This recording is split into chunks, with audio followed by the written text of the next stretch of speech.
Empire. After the decline of the Maurya Empire, several small kingdoms emerged in the area earlier ruled by the Mauryas.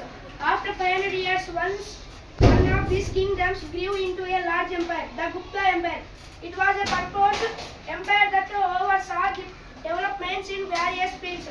Hence, some historians call it golden age of ancient Indian history. The timeline given below shows us the important rulers of this empire. Chandragupta I, 320-330 CE. Samudragupta, 330-380 CE. Chandragupta II, 380-415. RF thanks.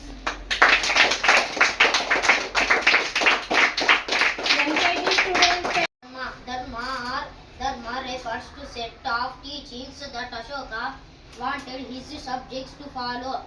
He considered his subjects to be like his child and believed it was his duty to show them the right path in life.